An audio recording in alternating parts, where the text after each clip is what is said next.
সেনাবাহিনীর হেলিকপ্টারে করে মাগুরায় ধর্ষণের শিকার শিশুটির মরদেহ গ্রামের বাড়ি মাগুরায় নেওয়া হবে। বৃহস্পতিবার আন্তঃবাহিনী জনসংযোগ পরিদপ্তরের একটি সূত্র এ তথ্য নিশ্চিত করেছে।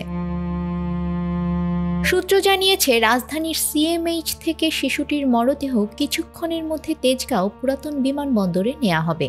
সেখান থেকে হেলিকপ্টারে করে মাগুরায় নেওয়া হবে।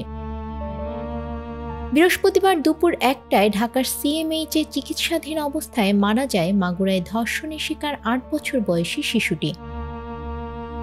হাসপাতালের শিশু বিভাগে শিশুরোগ চিকিৎসা সংক্রান্ত নিবিড় পরিচর্যা কেন্দ্রে চিকিৎসা চলছিল শিশুটির। বুধবার চিকিৎসাধীন অবস্থায় 4 বার ও বৃহস্পতিবার আরও 2 বার কার্ডিয়াক অ্যারেস্ট হয় শিশুটির।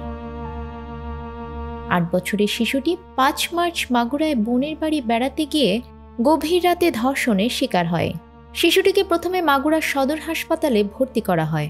অবস্থার অবনতি হলে সেখান থেকে স্থানান্তর করা হয় ফরিদপুর মেডিকেল কলেজ হাসপাতালে। সেখানে তার অবস্থার কোনো উন্নতি হয়নি।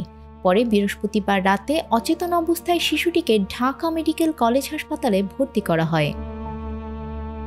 অবস্থার অবনতি হলে শুক্রবার রাতে শিশুটিকে লাইফ সাপোর্টে দেয়া হয়। অবস্থার আরও অবনতি হলে শনিবার বিকেলে শিশুটিকে সম্মিলিত সামরিক হাসপাতালে স্থানান্তর করা হয়। সেখানে তার চিকিৎসা চলছিল। নিউজ ডেস্ক, আমাদের সময়।